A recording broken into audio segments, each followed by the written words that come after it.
Once again, it's a pleasure to have you with us. Welcome to the home of authoritative news coverage. This is Ktn Prime. I'm Jesse Rogers. Meresha Owiti is our sign language interpreter.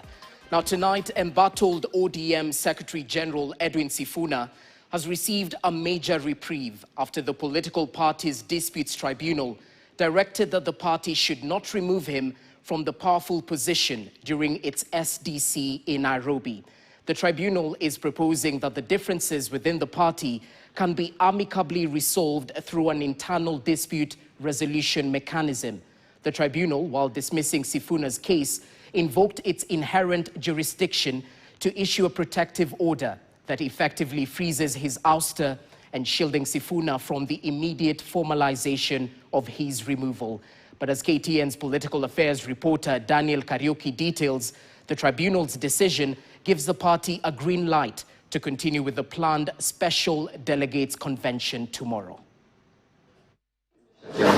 Edwin Sifuna's petition seeking his reinstatement as ODM Secretary General was struck out after the political party's dispute tribunal, PPDT, ruled that it lacks jurisdiction to hear and determine the matter. The tribunal saying, and I quote, "This tribunal retains inherent jurisdiction to meet the ends of justice and prevent abuse of its process," end of quote. The dispute traces its origin to February 11th when ODM's National Executive Committee convened in Mombasa and passed a resolution removing Sifuna as Secretary General. In its decision, the tribunal directed Sifuna, ODM and other involved parties to resolve the dispute through the party's internal alternative dispute resolution mechanism, ADRM. The bench further noted that ODM's own constitution provided a functional avenue for resolving the dispute internally, therefore directing that the complainant Sifuna and the first respondent ODM shall attempt to resolve the dispute through the first respondent's IDRM mechanisms. Parties are encouraged to submit the IDRM in good faith. The ruling coming at a politically charged moment for ODM, with the party scheduled to host a special delegates convention that is expected to reshape ODM's internal leadership and Sifuna's status as Secretary General. The ruling leaves Sifuna as the ODM SG until they resolve the issue internally. Similarly, the tribunal declined to stop the special NDC. ODM has welcomed the ruling, saying the rulings is a boost to internal democracy and dispute resolution frameworks, says, and I quote, "The ODM party hails the PPDT for the two decisions as a milestone in promoting democracy and ensuring that aggrieved parties engage in internal dispute resolution mechanism as a means of solving issues." Daniel Kariuki, KTN. Meanwhile, the ground is set for tomorrow's first ever special delegates convention by the ODM party after the demise of former party leader, the late Raila Odinga. The party's national chairperson, Gladys Wanga, says the SDC will ratify the National Governing Council, will ratify what the National Governing Council deliberated upon late last year, among other issues. She added that the party will not arm-twist anyone uninterested in the party. Alan Ochanda reports. In this multi-purpose hall at the Jamhuri grounds in Nairobi, and everything is set for the ODM Party Special Delegates Conference. According to the party leadership, the Delegates Forum will address an array of issues, including the party's arrangement with the UDA party, and also ratify what was deliberated by the National Governing Council late last year. So it is a process for people to make their decision on behalf of their party. There is no stifling. It will be live. The questions will be put in the open. So really, there will be no forcing or hiding. No, the people will make their decision, and the decision they make is the decision that the leadership goes with. The meeting, the first one since the passing of the party founder, the late Raila Odinga, comes at a time the party is split into two factions: ODM Linda Ground under Siaya Senator Dr. Oburu Oginga's stewardship, and ODM Linda Mwananchi, spearheaded by the party's estranged Secretary General Edwin Sifuna. You remember we had secretaries general like Ababu and the others. They've fallen off along the way. So this is not the first time that 2 or 3 people feel like they have to or leave the party, or they have to take a different position. So that position, even when Baba was here, there were people who, left, and Baba continued to consolidate and still build on the party. So this is not unique. Winnie Odinga, the late Raila Odinga's daughter's steps, will also be closely watched tomorrow. And should she be endorsed as a deputy party leader, observers say she will bring the much-needed credence to the Lina Ground faction. And so the stage is set for the first ever post-Raila Odinga Special Delegates Conference by the ODM faction of Lina Ground, slated for tomorrow, Friday, which aims to look into, among other issues, their political entanglement with President William Ruto's UDA party. Alan Ochanda, KTN, at the Jamhuri Grounds in Nairobi. Well, thanks, Alan Ochanda. Remember, KTN will be airing those proceedings live from right here in Nairobi during the Special Delegates Convention that has been called tomorrow in the ODM party. We'll keep you updated. To other stories making headlines, the post-mortem examination of 33 bodies recovered from a mass grave at Makaburini Cemetery in Kericho town began today at the Kericho County Hospital mortuary. The bodies of 25 children were examined today, with government pathologist Dr. Richard Njoroge saying the cause of death was linked to premature births, with only a few showing signs of physical injuries. Post-mortem on the bodies of 8 adults will be conducted tomorrow as the DCI continues with further investigations. Ken Gashuhi with the details. The Kericho County Hospital mortuary was on Thursday a beehive of activity as the post-mortem exercise on 33 bodies recovered in a mass grave at a local cemetery kicked off. On the first day of the exercise, the pathologists conducted post-mortems on the bodies of 25 babies. They were in various stages of decomposition. Only a few are fresh. The other ones were severely decomposed. In terms of age, some appeared to have been preterms and the others normal term children. The bodies included those of 8 boys and 10 girls, while the gender of 7 could not be identified due to decomposition. The cause of death for a majority was identified as premature births. In terms of gender, we found 8 to be male, we found 10 to be female, and then we could not determine the gender of the other 7.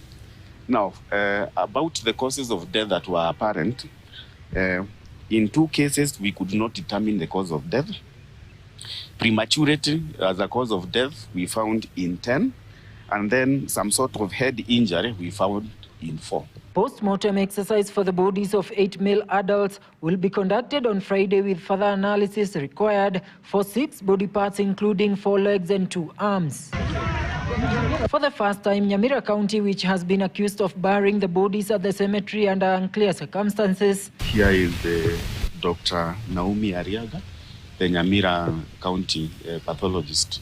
Had a representative during the exercise, even as one of its health officials remain in police custody alongside the cemetery caretaker. Meanwhile, the Traffic Police Department has been urged to be more vigilant on the roads, saying the bodies would not have been moved and buried easily if necessary checks were made on the roads. Traffic enforcement, if those bodies came from wherever, I don't know, please check more on what is being carried on our roads to save us the issues that we have. Ken Gashuhi, KTN.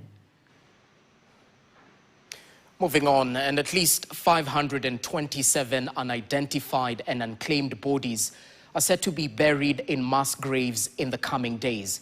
Kenyatta National Hospital is planning to bury over 480 bodies, including those of 378 children in the next 1 week, while Jaramogi Oginga Odinga Referral Hospital in Kisumu has issued a 21-day notice for relatives to pick the bodies. The mass burial comes in the backdrop of news of a mass grave in Kericho, where 32 bodies have been recovered.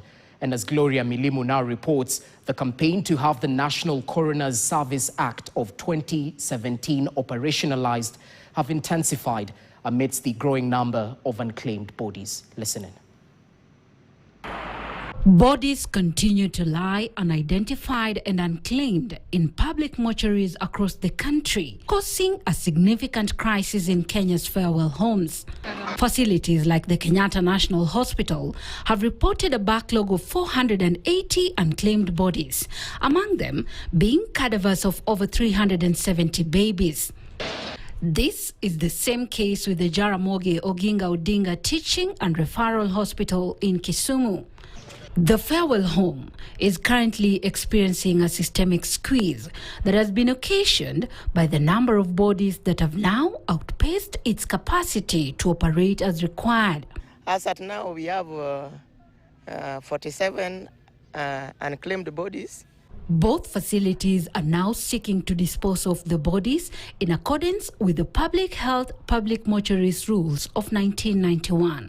While KNH has issued a 7-day public notice calling on families to help identify and collect the unclaimed bodies, Jaramogi Oginga Odinga Hospital, on the other hand, has issued a 21 days notice over the same. Legal experts, however, argue that the piling up of these unidentified and unclaimed bodies is being compounded by failure to operationalize a relevant legislation. While the country enacted the 2017 National Coroners Act, its lack of operationalization is also said to curtail access to justice. For many, the delay is allegedly deliberate, as debates on where the office should be domiciled remains contentious. The trick here is then, if it goes to a specific ministry, what would be the power of the service? Yeah. And then would it be serving Wanjiku or would it be serving the government? Because all that the National Coroner Service Act should be doing is now being done under the Criminal Procedure Act, which should not be the case, because then legal professionals like myself may not have the requisite expertise to handle reportable deaths. For the service to function, it must have a secretariat and staff. Ideally, each county is supposed to have a coroner instead of a public health officer dealing directly with the chief officer for health in the county when it comes to such matters that require requisite expertise to handle, document, and also respond to unnatural deaths, according to experts. They also warn that lack of operationalizing the act weakens the country's forensic evidence management. The lack of action means more unresolved deaths, more unidentified bodies, and more undignified burials for the unclaimed bodies that continue to dot the country's public mortuaries. Gloria Milimu, KTN. Tonight, KTN can authoritatively unveil the shadowy figures behind the illegal diversion of billions of shillings of taxpayers' money from the e-Citizen platform. The directors of the company under scrutiny have been summoned to appear before Parliament to explain what they know about the deal. Martin Opio reports. At the heart of the probe is a private firm, Pesaflow Limited, Webmaster Africa Limited, Electronic Citizen Solutions Limited, and Gold Rock Capital Limited, all set to appear before the House team to respond to queries on how the e-system may have led to the loss of an accumulative 9.4 billion shillings and how it was used to unlawfully collect 2.6 billion shillings from Kenyans in convenience fees for using the platform. A check on the Business Registration Bureau indicates that Electronic Citizen Solutions Limited and Gold Rock Capital don't exist. As such, on the ownership of Pesaflow at the website hit a dead end when the Government Services website brought a prompt saying the company is protected.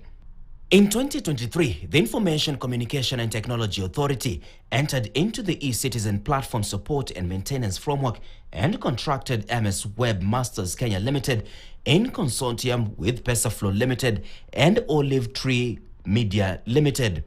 Business Registration Service (BRS) indicates that Webmaster Africa Limited was registered in 2010 and is owned by Lexco Company Limited, which has 50 ordinary shares, while James Ayugi Otieno holds 50 shares.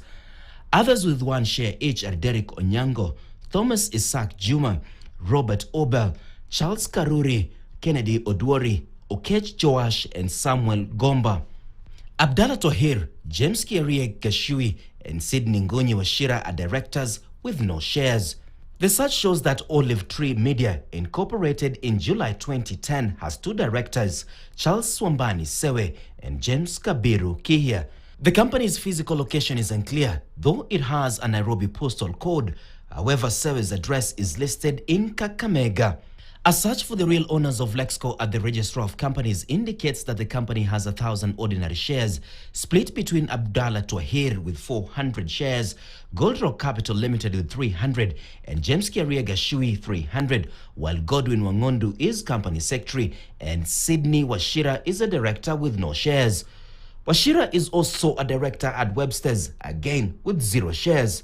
According to the agreement, the government was to pay the vendor for support and maintenance, standardization of the system, and provision of payment gateway services, with the Auditor General noting that this arrangement exposes the government to potential legal dispute that might arise from payment to third parties to the contract, as was the case where a company identified as Electronic Citizen Solutions Limited, which was not party to the agreement, was paid 545.8 million shillings.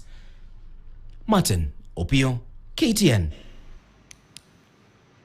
Thanks, Martin Opio. Remember, we're set to have a conversation right here in studio as we articulate matters youth power and the 2027 general election.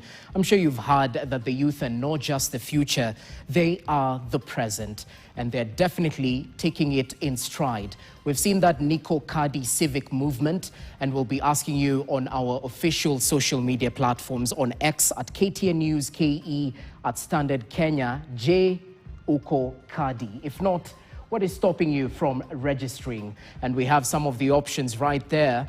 Nico Kadi, not yet, I will not register. Feel free to give us your comment on why exactly you're making that decision ahead of the 2027 general election. Remember, bad leaders are elected by good citizens who do not vote. And registering as a voter is the first part. Voting in credible leaders is where the rubber meets the road. I'll be interrogating that particular issue with a well-labeled panel. It's sort of a town hall tonight. I'll be joined by up to 10 guests right here in studio. Some of them, as you can see on your screens, Charity Waweru, Joshua Okayo, Wanjira Wanjiru, Anthony Mugo will equally be joining us. But that's not it. We'll be joined by Fidel Ongoya, Isaac Nganga, Sophie Njehia, Ken Babu. It's quite a list, and you can be assured that all the divergent views will be incorporated in this particular conversation. Well, that's something to look forward to. We'll equally be joined by Masden Kibet and Precious Howie. All are youth, all are quite visible on their own platforms and are agitating for change in the country. Remember, they're taking stride, making sure they're the change they want to be. So we'll be picking their minds as of 10 p.m. Stay tuned for that conversation coming your way a little bit later on. We take a short break first.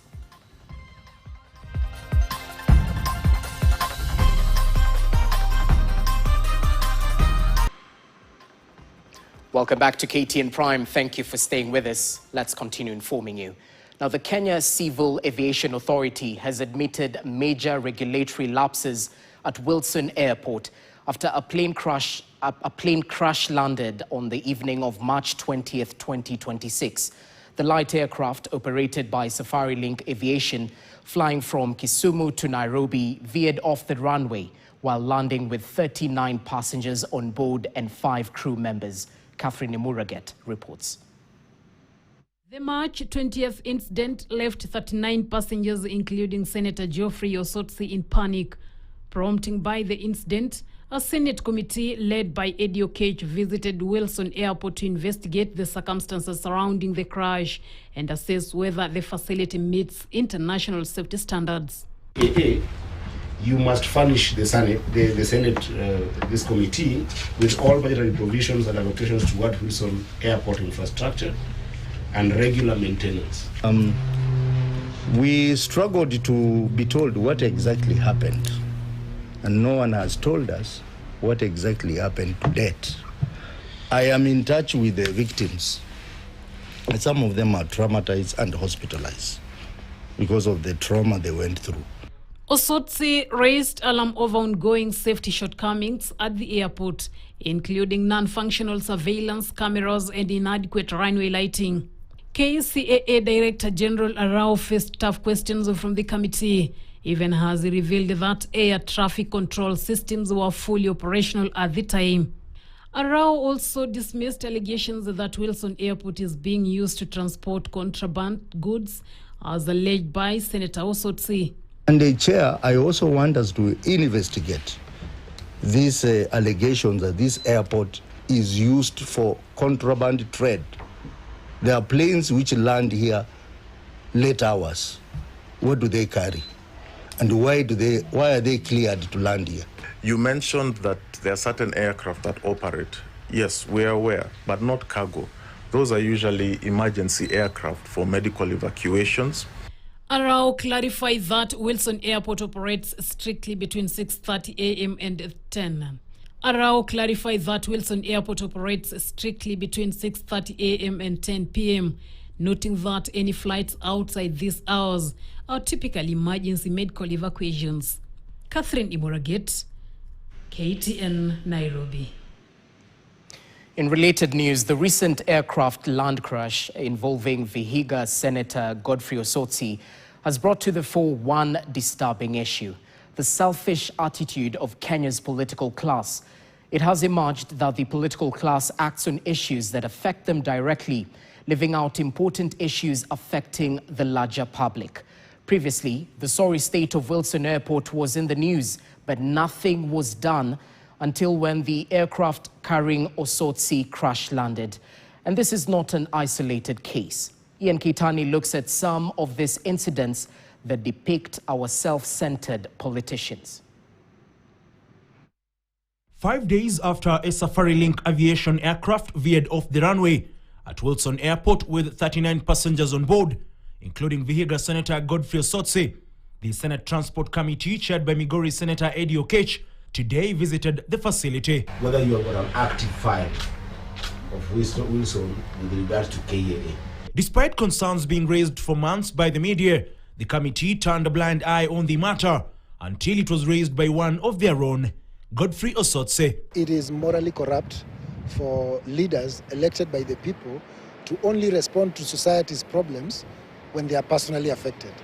It is okay that the Senate committee today visited Wilson Airport, ostensibly because one of their own, the senator from Vihiga, had a near-death experience at the airport.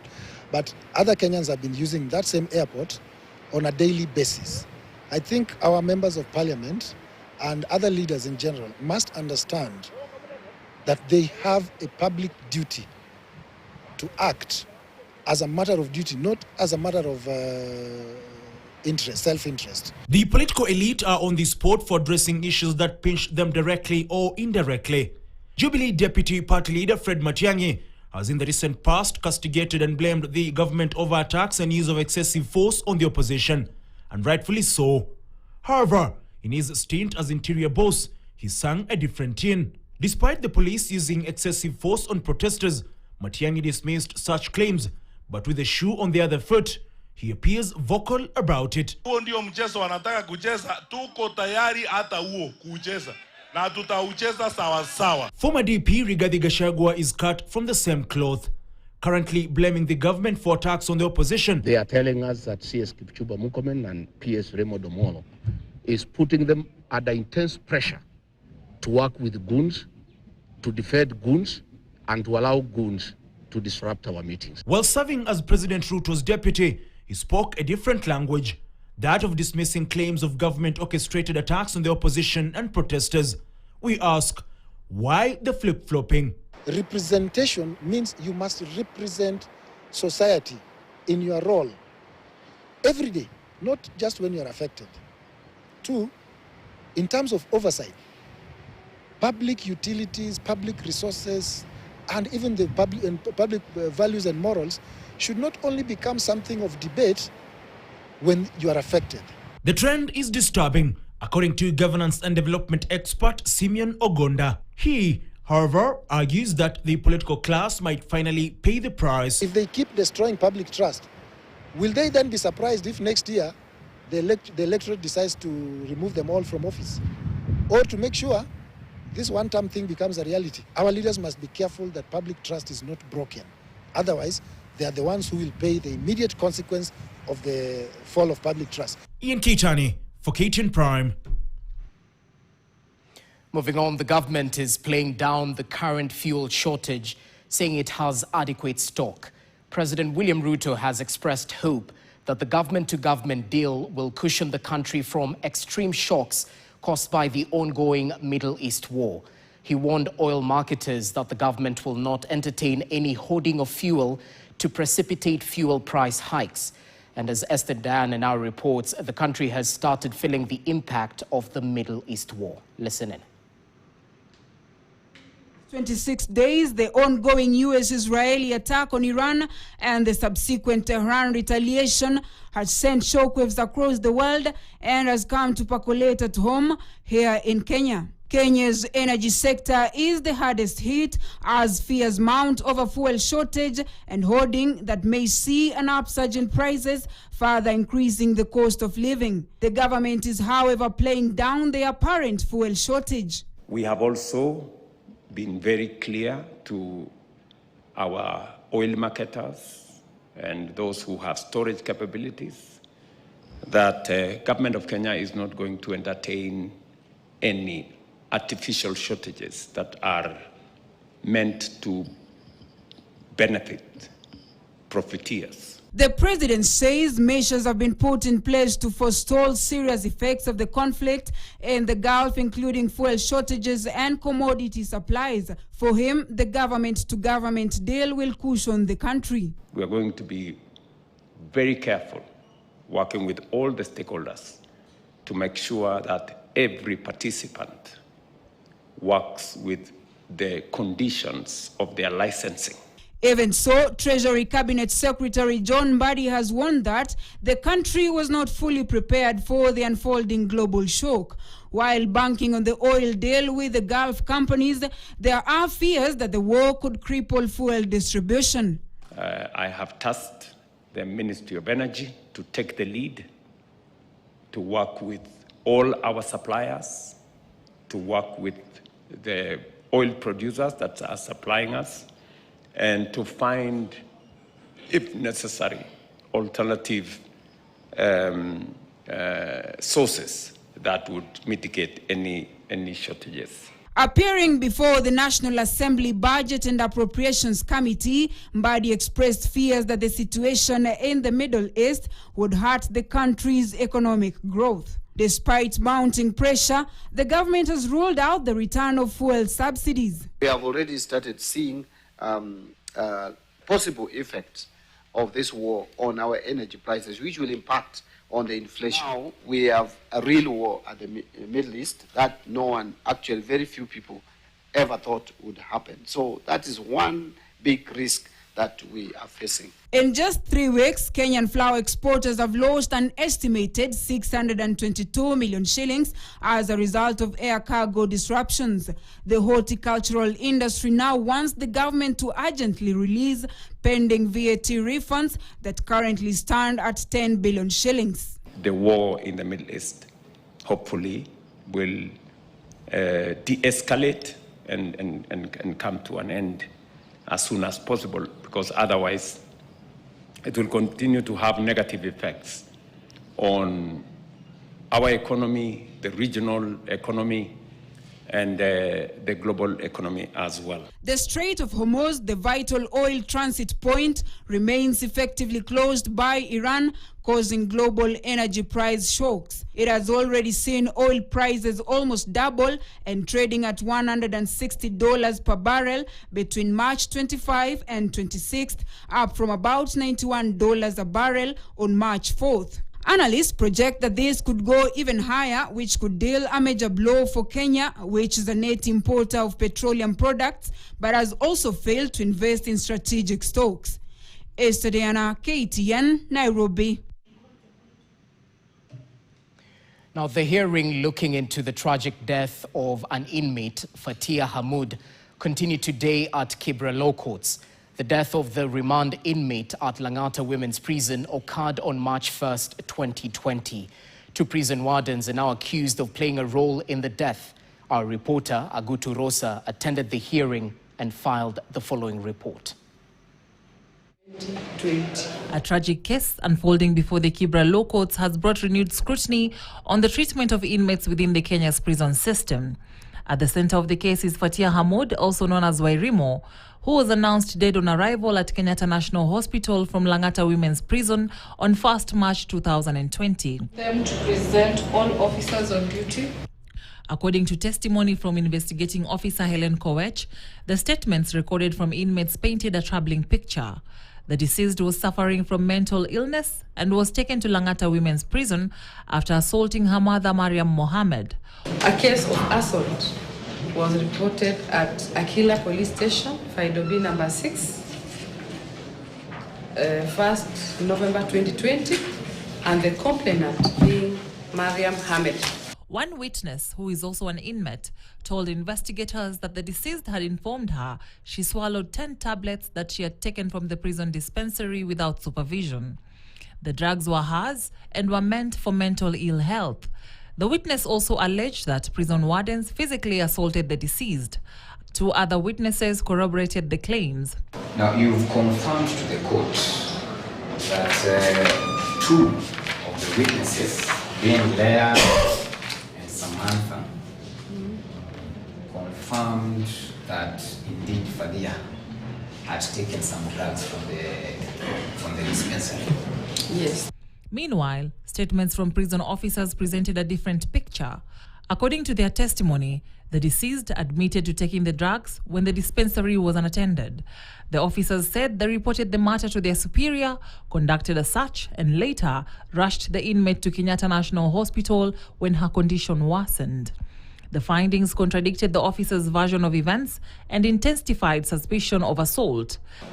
And on the 3rd March 2020, a post-mortem was conducted at the city mortuary by Dr. Johansson Odwor, and he formed an opinion that the demise was caused by the head injuries resulting to a blunt trauma. Did you happen to see the body of the deceased prior to the post-mortem? Yes, Your Honor, I can remember during the identification.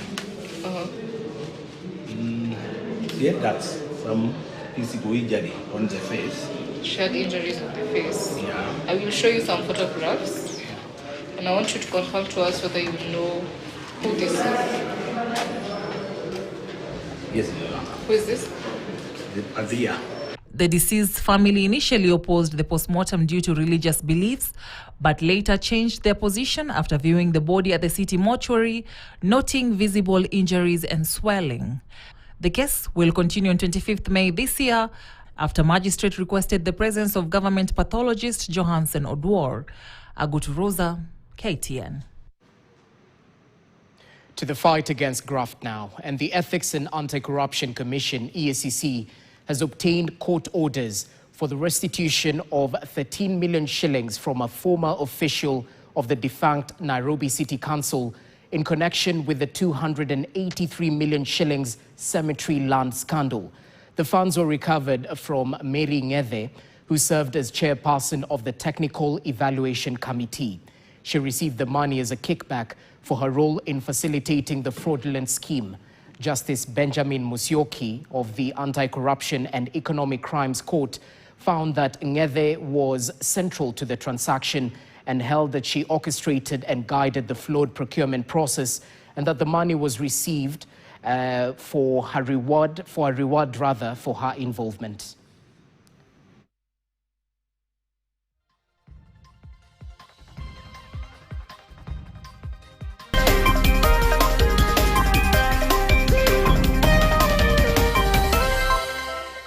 Good evening, welcome back to KTN Prime. My name is Kelly Boss and this is KTN Business Prime. Now, NCBA Group has reported a profit after tax of 23.4 billion in the year ended December 2025, a growth from 21.7 billion reported in 2024. The bank's profit after tax climbed to 19.3 billion from 17.8 billion in the same period. This is the NCBA's last performance reporting as it awaits approval for the regulator from acquisition by South African-based Nedbank. The group's managing director and CEO, John Gashora, says a lot of progress has been made towards this planned acquisition. For the first time, we have crossed the 1 trillion. We did 1.4 trillion of disbursement through our digital channels.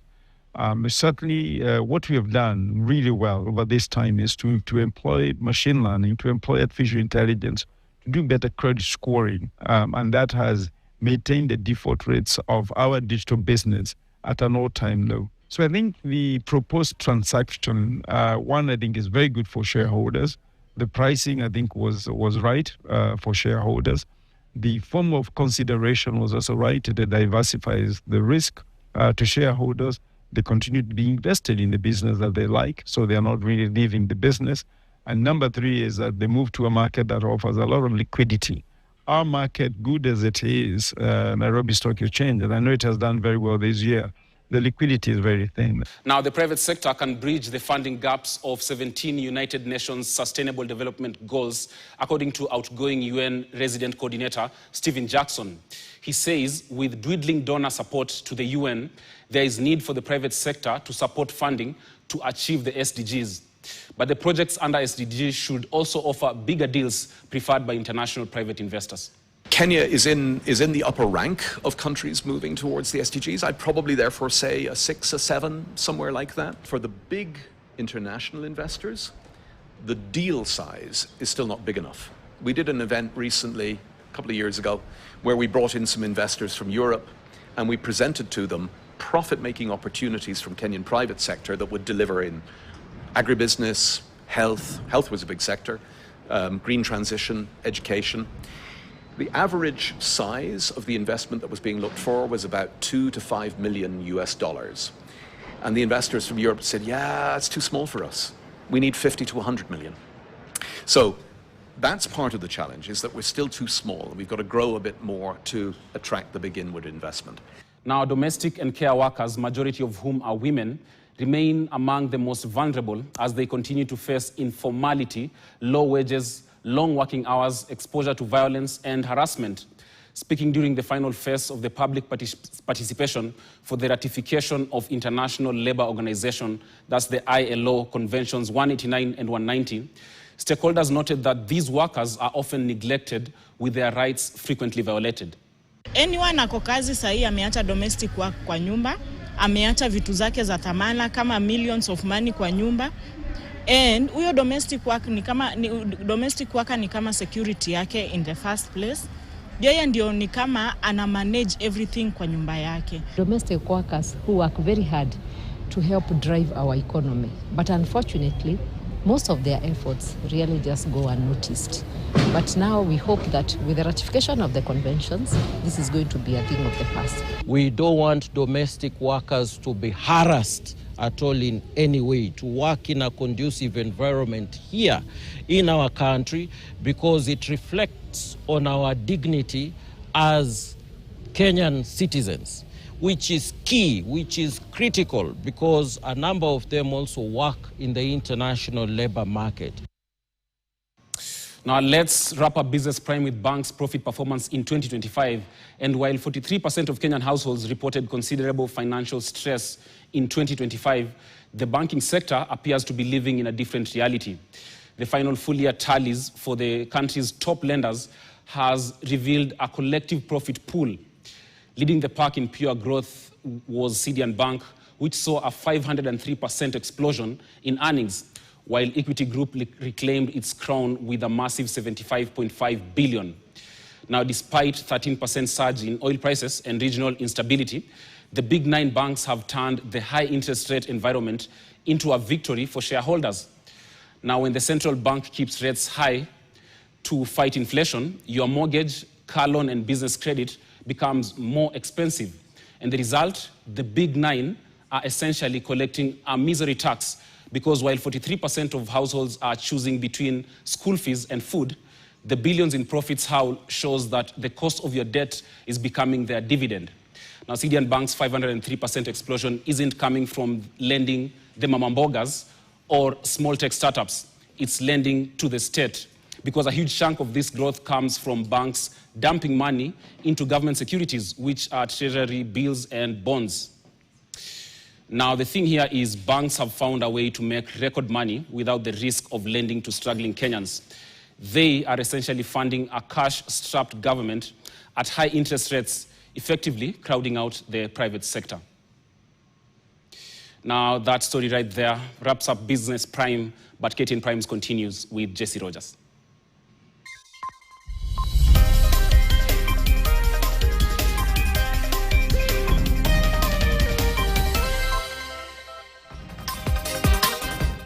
Coming up in the world